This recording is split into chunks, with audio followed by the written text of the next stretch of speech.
কে চাঁদাবাজ আমি এটা শুনতে চাই না। চাঁদাবাজ আমি হলেও আমারও হাতে হ্যান্ডকাপ পরানো হোক।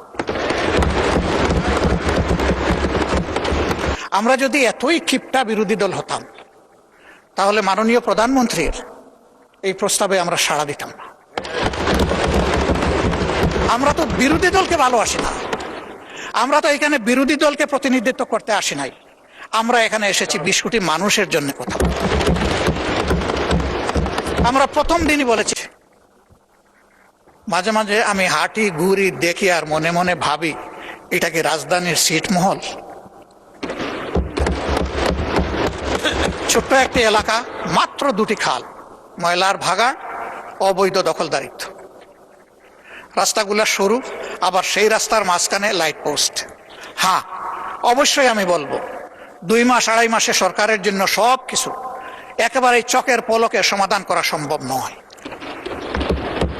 শুরু হোক। আমাকে লোকেরা বলে সংসদে আমাদের কথা বলবেন, আমি বলি যে বলবো ইনশাল্লাহ। আমি সেই কথাগুলো এখন বলতে চাই। আবার আমি ফিরে আসবো আমাদের দায়িত্ব কর্তব্যে। কিন্তু আজকে আমি এখানে দাঁড়িয়ে কথা বলার সুযোগ পাচ্ছি, ওই এলাকার মানুষগুলো তাদের ভালোবাসা, সমর্থন আর ভোট দিয়ে আমাকে এখানে পাঠিয়েছে বলে আমি এই জন্য তাদের প্রতি গভীর কৃতজ্ঞতা জানাই। একেবারে 47কে আমি সম্মান করি, কারণ ওই সীমারেখাটাই বর্তমানে বাংলাদেশের সীমারেখা। বরঞ্চ কিছু কিছু ক্ষেত্রে আমরা আমাদের নদী রক্ষা করতে পারিনি বলে আমাদের কিছু জমি চলে গেছে প্রতিবেশী দেশের পেটের ভিতরে। আমরা বাড়াতে পারি, ওই যা ছিল তাই। ওই 1 খণ্ড জমি আমরা পেয়েছিলাম, এই জন্য 70 সালের নির্বাচন হয়েছিল। 94 ভাগ ভোট যেগুলা কাস্ট হয়েছিল তার মধ্যে 94 ভাগ পেয়েছিল আওয়ামী লীগ। তারা আসলে এত ভোট পেয়ে তারা আসলে নিজেদেরকে ধরে রাখতে পারে নাই। সম্ভবত তারা আবেগে সীমা লঙ্ঘন করে ফেলেছিল। এত মানুষের ভোটের প্রতি তারা সম্মান দেখাননি। যে ভোটের সম্মান পাকিস্তানি সরকার না দেখার কারণে অনিবার্য হয়ে উঠল মুক্তিযুদ্ধ, তারাই সেই ভোটটাকে আবার গলা টিপে হত্যা করলেন। তারা বাকশাল খান। আমাদের অনেক বন্ধু 72-এর সংবিধান সম্পর্কে তাদের হোল হার্টেড রেসপেক্ট তারা পে করেন, আমি পারি না এই জায়গায়। যারা করেন তারা এখন সরকারি ট্রেজারি বেঞ্চে অনেকে বসে আছে। আপনিও পারেন না, কারণ 72-এর সংবিধানটাকে পরিবর্তন করে দিয়ে গেছেন মরহুম প্রেসিডেন্ট শহীদ জিয়াউর রহমান। তিনি 72-এর জায়গায় ওটা রাখেন নাই। যে জায়গাগুলো তার দৃষ্টিতে সংস্কার মেরামতের দরকার ছিল তিনি করেছেন। তাইলে এখন কেমনে আমরা বলতে পারি যে আমরা 72-এর সংবিধান চাই? এটা তো আমরা বলতে পারি না। আমাদেরকে এমন ভাবে বলা হয় আমরা যেন সংবিধানই মানি না। তো সংবিধান না মানলে এখানে আসলাম কেমনে, বসলাম কেমনে, এই দেশে বসবাস করি কেন? We are law abiding people. যত সময় পর্যন্ত দেশে বিদ্যমান সংবিধান আছে আমরা তার বিরুদ্ধে আন্দোলন করতে পারি কোনো পরিবর্তনের জন্য, কিন্তু বিদ্রোহ করব না। একজন নাগরিক হিসাবে এটাই আমার দায়িত্ব। আমি আমার দাবি অব্যাহতভাবে জানিয়ে যাব যতক্ষণ পর্যন্ত আমার দাবি বাস্তবায়ন না হবে। তবে হ্যাঁ, আমার দাবিটা যদি যৌক্তিক না হয় তাহলে এটাকে আমি যে কোনো সময় অ্যাবান্ডন ঘোষণা করতে পারি, তাতেও কোনো সমস্যা নেই। মাননীয় স্পিকার, এই ছোট্ট এলাকাটি মাত্র 2টি থানা নিয়ে গঠিত, কাফরুল এবং মিরপুর। মিরপুরের পুরা টানা আংশিক। এই জায়গাটির মধ্যে কিছু অবকাঠামোগত সমস্যা আমাদের রয়েছে, সেগুলোর দিকে একটু নজর দেওয়ার জন্য আমি সংশ্লিষ্ট মন্ত্রণালয়ের সম্মানিত মন্ত্রীবর্গকে আহ্বান জানাবো, অনুরোধ জানাবো। ইব্রাহিমপুর বাজার এলাকার যানজট নিরসনে মাস্টার প্ল্যান অনুযায়ী 100 ফুট রাস্তা বাস্তবায়ন এবং উত্তর কাফরুলের 350 মিটার দৈর্ঘ্য সরু রাস্তাটি প্রশস্তকরণ জরুরি। প্রথমটা একটা মাস্টার প্ল্যান আগে থেকে আছে, এখন এটা বাস্তবায়ন হওয়া দরকার। এই এলাকায় প্রায় যানজট লেগে থাকে, অসহনীয় যানজট। সেই জায়গাটার দিকে আমি দৃষ্টি আকর্ষণ করলাম। 4 নম্বর ওয়ার্ডের সরকারবাড়ি মোড় থেকে পলাশনগর এবং 13 নম্বর ওয়ার্ডের বড়বাগ থেকে পূর্ব মণিপুর পর্যন্ত অত্যন্ত জরাজীর্ণ রাস্তাগুলোর দ্রুত সংস্কার। বছরের পর বছর ভাঙ্গা চূড়া পড়ে আছে। এখানকার কন্ট্রাক্টর নাকি পালিয়ে গেছে, তো এখন কন্ট্রাক্টর আবার ফিরে এসে যতক্ষণ পর্যন্ত ওই ফ্যাসিস্টরা ধরা না দিবে ততক্ষণ পর্যন্ত কি মানুষগুলোকে এই যন্ত্রণা ভোগ করতে হবে? মাননীয় স্পিকার, এর তো একটা সমাধান হওয়া দরকার। এই জন্য আমি মাননীয় স্থানীয় সরকার মন্ত্রণালয়ের সম্মানিত মন্ত্রীকে আমি অনুরোধ করব তিনি সদয় দৃষ্টি দিবেন। ইব্রাহিমপুর এবং উত্তর কাফরুলের রাস্তার মাঝখানে অবস্থিত বিদ্যুতের খুঁটিগুলো জরুরি ভিত্তিতে সরানো দরকার। এর মাঝে বহু অ্যাক্সিডেন্ট হয়েছে এগুলোকে কেন্দ্র করে। এবং রাস্তা এত সরু, তার মাঝখানে আবার ইলেকট্রিক লাইট পোস্ট, এটা একেবারেই সময়ের দাবি হয়ে দাঁড়িয়েছে। মিরপুর 10 থেকে আগারগা পর্যন্ত জলাবদ্ধতা দূর করতে এখানে বগালে খালের অবৈধ দখল উচ্ছেদ এবং গভীরতা বৃদ্ধি করা একান্ত প্রয়োজন। মণিপুর ও শেওড়াপাড়া এলাকার পুরাতন ও সরু সুয়ারেজ পাইপ পরিবর্তন করে বড় মাপের বা ব্যাসের পাইপ সেখানে স্থাপন করা অতি জরুরি। এখন বর্ষা হলে ওই 52 ইঞ্চি বর্ষার কোনো দরকার পড়ে না, বৃষ্টির দরকার পড়ে না। সামান্য বর্ষা হলেই সেখানে ফ্লাড শুরু হয়ে যায়। এই জন্য বলছিলাম যে এটা ছিটমহল কিনা আল্লাহই ভালো জানে। মাননীয় স্পিকার, বাউনিয়া বাদ এবং একটা শব্দ এখানে আছে, আমি না বলে পারছি না যেহেতু ওই নামে এটা পরিচিত, বগারমার খাল। সেই খালের পর নির্মিত নিচু কালভার্টগুলো পানির স্বাভাবিক প্রবাহে বাধা দিচ্ছে। এগুলো পুনর্নির্মাণ একান্ত প্রয়োজন। কতগুলো এলাকায় পানির জন্য এখন হাহাকার। গ্রামাঞ্চলে সুপেয় পানি পায় না, সেখানে হয়তো আর্সেনিক যুক্ত পানি, কিন্তু পানি পায়। আর এইখানে পানিই পাচ্ছে না। এটা একটা ছোটখাটো কারবালায় পরিণত হয়ে গেছে। আবার বিশেষ করে গত 1 মাস ধরে এই প্রবলেমটা খুব মারাত্মক আকার ধারণ করছে। কি জন্যে আমি ঠিক জানি না।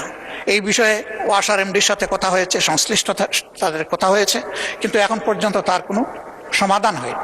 আমি লোকদের কাছে যাই, বলে কিচ্ছু দরকার নাই, আমাদেরকে বাঁচার জন্য 1 ফোঁটা পানি দেন।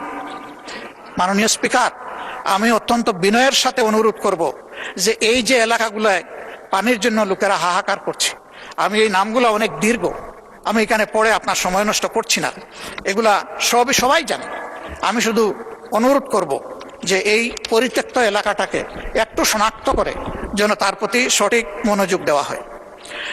আইন শৃঙ্খলা এবং সামাজিক সুরক্ষার ক্ষেত্রে সব জায়গায় যে প্রবলেম, এখানেও সেই একই প্রবলেম। মদ, মাদকতা, কিশোরগের। এর সাথে সারা দেশের মতো এখানেই সীমাহীন, বলগাহীন, লাগামহীন চাঁদাবাজি। ফুটপাত দখল করে চাঁদা নিয়ে লোকদেরকে রাস্তার মধ্যে বসাই দেওয়া হয়েছে। এর বাইরেও যারা নিজ নিজ ব্যবসা প্রতিষ্ঠানে ব্যবসা করেন, তাদেরকেও চাঁদা দিয়েই ব্যবসা করতে। 5 আগস্টের পর আমরা কি এমন একটা বাংলাদেশ চেয়েছি? মাননীয় স্পিকার, কে চাঁদাবাজ? আমি এটা শুনতে চাই না। চাঁদাবাজ আমি হলেও আমারও হাতে হ্যান্ডকাপ পরানো হোক। চাঁদাবাজ কোনো দলের হতে পারে না, এরা দলের নাম ভাঙানো বর্ণচূড়া। এদেরকে শনাক্ত করে এই সংসদ থেকে আমরা শপথ নেই যে এই চাঁদাবাজদেরকে যে কোনো মূল্যে বাংলাদেশ থেকে নির্মূল করবো ইনশাআল্লাহ।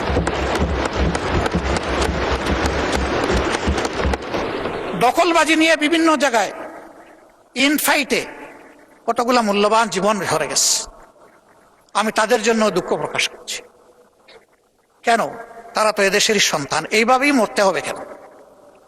হালাল রুজির পথ 99% মানুষের জন্য থাকলে এই 1% মানুষের হাতে কেন 99% মানুষ জিম্মি হবে? এদের যন্ত্রণা থেকে দেশটাকে মুক্ত করতে হবে। মাননীয় স্পিকার, আইন শৃঙ্খলা পরিস্থিতির অবনতি উন্নতি আমি এগুলো বুঝি না। যে সরকার আসে আইসেই বলে যে আগের চেয়ে এখন অবস্থা ভালো। এই আগটা কি সেটাও বুঝি না। আমি এই এক পাশ কিছুই শোনার পক্ষপাতী নই। আমি শোনার পক্ষে আমাদের বর্তমানটা কি। এই বর্তমানে আমরা একটা নিরাপদ বাংলাদেশে বসবাস করতে চাই। মাননীয় স্পিকার, আমি মাননীয় স্বরাষ্ট্রমন্ত্রীকে অনুরোধ করব, বাংলাদেশের সকল জায়গার আইন শৃঙ্খলা পরিস্থিতি একই ধরনের নয়, কিন্তু যে জায়গাটা বেশি ঝুঁকিপূর্ণ, বেশি ভালনারেবল, সেই জায়গায় যেন অগ্রাধিকারের ভিত্তিতে আগেই নজর দেওয়া হয়। এর সাথে আমাদের শিক্ষাঙ্গনগুলোকে সকল ধরনের সন্ত্রাস মুক্ত যেন রাখার পর্যাপ্ত ব্যবস্থা করা হয়। আমরা দেখতে চাই না যে দলেরই হোক দায়ের কূপে কিংবা আগ্নেয়াস্ত্রের বুলেট তার জীবন নিয়ে গেছে, এটা দেখতে চাই না।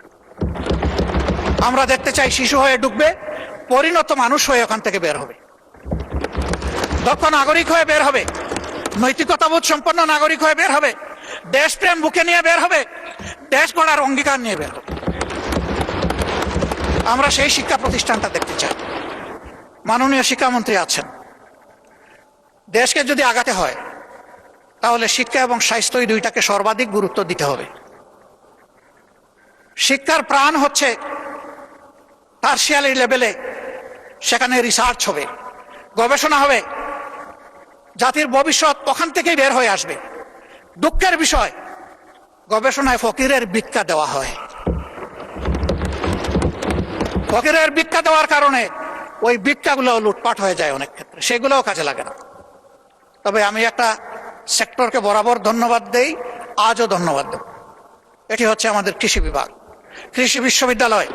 তাদের অর্জনকে আমরা অস্বীকার করলে নিজেকে অস্বীকার করা সামিল হবে। তারাই দেশকে অনেক কিছু দিয়েছে। মেধাতে ইন্টারমিডিয়েট পাস করার পরে আমাদের সময় যেটা ছিল, সবচেয়ে বড় মেধাবীরা যেত বুয়েটে, এরপরে যারা মেডিকেলে, তারপরে যারা কৃষিতে, এরপরে যারা পাবলিক ইউনিভার্সিটিতে। অবশ্যই তার ব্যতিক্রমও ছিল, অনেক প্রখর মেধাবীও হয়তো প্রায় পাবলিক ইউনিভার্সিটিকে ফার্স্ট চয়েস হিসেবে গ্রহণ করে নিয়েছে, কিন্তু ইন জেনারেল ট্রেন্ডটা এমন ছিল। সেই জায়গা থেকে তৃতীয় অবস্থানের লোকেরা যদি দেশকে এত কিছু দিতে পারলেন, প্রথম এবং দ্বিতীয় অবস্থান কি দিল সেটা এখন পর্যালোচনার দাবি রাখে। এবং এইখানে রাষ্ট্রের দায়িত্ব কতটুকু, দায় কতটুকু, সেটাও পর্যালোচনা করতে। তাদের হাতে যদি পর্যাপ্ত উপকরণ তুলে না দিয়ে আমরা বলি যে কেন তোমরা আমাদেরকে দিচ্ছ না, এটাও হবে অবিচার। এই জন্য আমি দাবি করব, বাজেট অধিবেশন সন্নিকটে সর্বাধিক গুরুত্ব যেন শিক্ষা এবং স্বাস্থ্যে দেওয়া হয়। যদি একটা সুস্থ সবল জাতি গঠন করতে হয়, অবশ্যই একটি সুস্থ স্বাস্থ্য ব্যবস্থা আমাদেরকে গড়ে তুলতে হবে। কিন্তু এখানে সবাই স্বাস্থ্য ব্যবস্থার ব্যাপারে হাহাকার করেছেন, সবচেয়ে বেশি হাহাকার করেছেন স্বাস্থ্য সেবার বিষয়টা নিয়ে। অনেকে বলেছেন স্বাস্থ্য সেবা নিজেই রুগী, আমাদেরকে সারিয়ে তুলবে কিভাবে। সঠিক, 1000 শয্যা বিশিষ্ট হাসপাতালে রোগী ভর্তি থাকে 3700। How could be possible? আবার এখন অন্য সমস্যাও দেখছি। এই ফ্যাসিস্ট আমলে যোগ্য দক্ষ ডাক্তারদেরকে বহু দূরে বদলি করা হয়েছে, যেখানে তাদের মেধারও কোনো মূল্যায়ন করা হয়, এবং সেখানে এটাকে কাজে লাগানোরও কোনো সুযোগ ছিল না। আবার অনেককে ওএসডি করা হয়েছে। আমাদের সম্মানিত মন্ত্রী, তার ছোট ভাই, সে একজন ডাক্তার, আমাকে একদিন আক্ষেপের সুরে বলেছিল, শফিক ভাই, আগামীতে যদি আমাদের সরকার গঠিত হয়, একটা গাল দিয়ে বলেছিল, গাল অবশ্য সভ্য সরকার, যে আমাদেরকে অমুক জায়গায় তমুক জায়গায় দিয়েছে, ওদেরকে আমরা বাংলাদেশের সীমানার ভিতরে না রেখে ওদেরকে আমরা ট্রান্সফার করব তালপট্টিতে। আমি বলেছিলাম, হোয়াটস ডিফারেন্স? তুমি আর আমি যদি এইটাও করি তাহলে তো একই কাজ করলাম। মাননীয় স্পিকার, কিছু কিছু কাজ দুঃখজনকভাবে এখন এরকমই শুরু হয়ে গেছে। ফ্যাসিস্ট আমলে যারা বঞ্চিত ছিল, নিগৃহীত ছিল, ওএসডি ছিল, খালে বিলে তালপট্টিতে যাদের পোস্টিং ছিল, এখন আবার তাদের উপরে সেটা চলে এসেছে। কেন? আমি মাননীয় প্রধানমন্ত্রীকে সম্মান রেখেই বলছি, তিনি বলেছেন আমরা একটা মেরিটোক্রেটিক নেশন বিল্ড আপ করতে চাই। আমি তাকে বলবো, দল আদর্শের ভিত্তিতে নয়, মেরিট এবং কমিটমেন্টের ভিত্তিতে সমস্ত নাগরিকগুলোকে আপনার নেতৃত্বে যেন মূল্যায়ন করা হয়। মাননীয় স্পিকার, জ্বালানি সংকট সমস্যা যাই বলি এসেছিল, সবাই কষ্ট পেয়েছেন, এখানেও যারা তারাও কষ্ট পেয়েছে। তবে আমাদের চাইতে সাধারণ নাগরিকরা অনেক বেশি কষ্ট ভোগ করেছে। আমরা এই বিষয়ে একটা অর্থবহ আলোচনা করেছি। এই সুযোগ দেওয়ার জন্য আপনাকে ধন্যবাদ জানাই। এই আলোচনার পরে যখন কমিটি হলো, সম্মানিত চিফ হুইপ বলেছেন, এই কমিটি হওয়ার পরে আমরা দেখি যে রাস্তার সেই কষ্ট দূর হয়ে গেছে অনেকটাই। কেন মাননীয় স্পিকার? দেশবাসী বিশ্বাস করতে শুরু করেছে যে একই বিষয়কে সরকারি দল এবং বিরোধী দল সিরিয়াসলি নিয়েছে, তারা এটা অ্যাড্রেস করবে, আমাদের সমস্যার সমাধান হবে। এই আস্থার জায়গাটা ফিরে আসার কারণে সমাধানের পথ খুলে গেছে। আমরা দোয়া করি যে এই যুদ্ধ এখনো অব্যাহত রয়েছে, তার পরিসমাপ্তি হোক। এই যুদ্ধ গোটা বিশ্বকে নাড়িয়ে দিয়েছে। আমরা আগেই বলেছি, এই সংকট এই সরকারের তৈরি নয়, এটা global issue, global problem, crisis.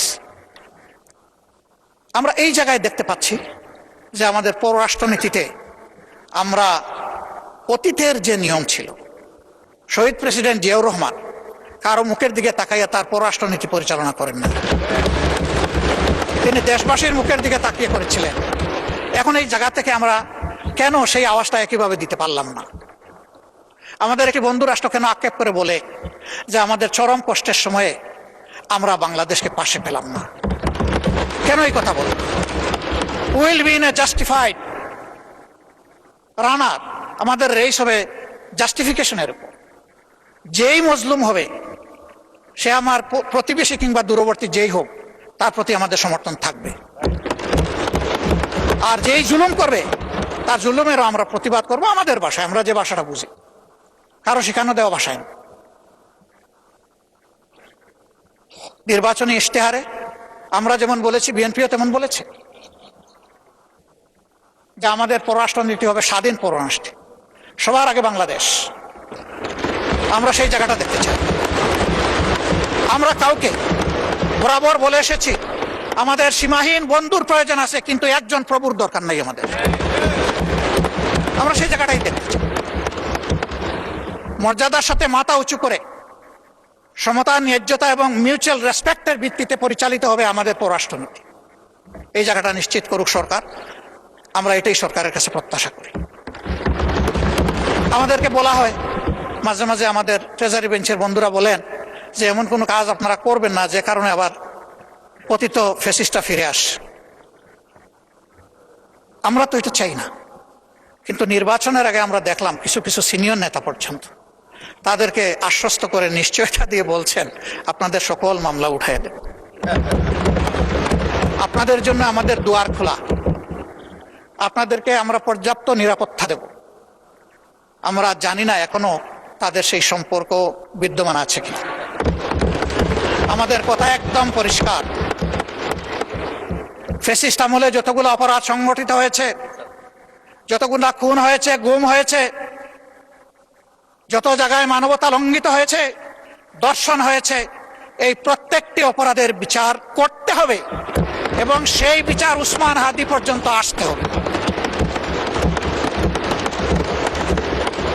মাননীয় স্পিকার, কিন্তু বিচারের দিকে তাকিয়ে আমরা কিছুই বুঝতে পারছি না।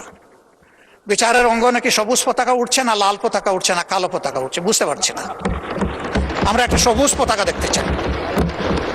ওখান থেকে বলা হবে জাতিকে আমরা হতাশ করব না, জাতির প্রত্যাশার আলোকে মজলুমের পাওনা তার কাছে পৌঁছে দেব।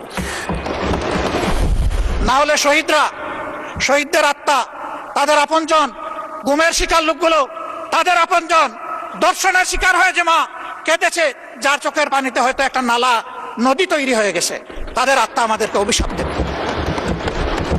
এই অভিশাপের ভার এই পার্লামেন্টের বহন করা ঠিক হবে না। মাননীয় বিরোধী দলের নেতা, আর কতক্ষণ সময় লাগবে? আপনি যতক্ষণ দিবেন। না, আপনারা কতক্ষণ লাগবে? আপনি সারা রাত দিলে আমি রাজি আছি, 2.5 ঘন্টা দিলে রাজি আছি, 4 ঘন্টা দিলেও রাজি আছি, এটা আমার পাওনা। আপনি বলবেন সবাই পাইছে আধা ঘন্টা 20 মিনিট, আপনি একটা যৌক্তিক সময় নিন। আমি একটা যুক্তি দিয়ে যৌক্তিক সময় নিচ্ছি। যখন কার্য উপদেষ্টা কমিটির বৈঠকে 42 ঘন্টা সময় নির্ধারণ করা হয়েছিল এটার জন্য, তখন আমি বলেছিলাম যে এটা 50 ঘন্টা করেন। এইটা নিয়ে আমাকে 2 বার খোঁটা দিয়েছেন আমার সম্মানিত একজন সংসদ সদস্য এবং তার সূত্র ধরে আরো কয়েকজন। খোঁটাটাই যখন খাইলাম মাননীয় স্পিকার, তখন পুরা সময়টাকে আমার পাওনা নয়? চান সেই দিক থেকে আপনি বিবেচনা করেছেন, আপনাকে ধন্যবাদ মাননীয় স্পিকার। তা আমি এত চাইবো না, 4 ঘন্টাও চাইবো না, কমপক্ষে 2.5 ঘন্টাও চাইবো না, আমি শেষ করে দিচ্ছি। আমি সেই দিকে আগাচ্ছি। আমার বক্তব্যে যদি কোনো ধৈর্যচ্যুতি ঘটে আমি মাপ চেয়ে নিচ্ছি। মাননীয় স্পিকার, এই বাংলাদেশটাকে আমরা সবাই বলি যে আসেন ঐক্যবদ্ধভাবে এগিয়েছে। তো ঐক্যবদ্ধভাবে এগিয়ে যেতে হলে আসলে মানসিকতায় আমাদের সবার পরিবর্তন আনতে হবে। পরিবর্তন বক্তব্যে নয়, পরিবর্তন আনতে হবে মানসিকতা। সেটা কি? সেটা আর কিছু নয়, let us agree to disagree. আমার অপিনিয়ন আমি দেব, আপনার অপিনিয়ন আপনি দেবেন, আমারটা আপনি শ্রদ্ধা ভরে শুনবেন, আপনারটা আমি শ্রদ্ধা ভরে শুনব। এরপরে যা যৌক্তিক তা নিয়ে আমরা সামনে এগিয়ে যাব। আমরা যদি এতই ক্ষিপ্তা বিরোধী দল হতাম, তাহলে মাননীয় প্রধানমন্ত্রীর এই প্রস্তাবে আমরা সাড়া দিতাম না। আমরা তো বিরোধী দলকে ভালোবাসি না, আমরা তো এখানে বিরোধী দলকে প্রতিনিধিত্ব করতে আসি নাই। আমরা এখানে এসেছি 20 কোটি মানুষের জন্য কথা বলতে। আমরা প্রথম দিনই বলেছি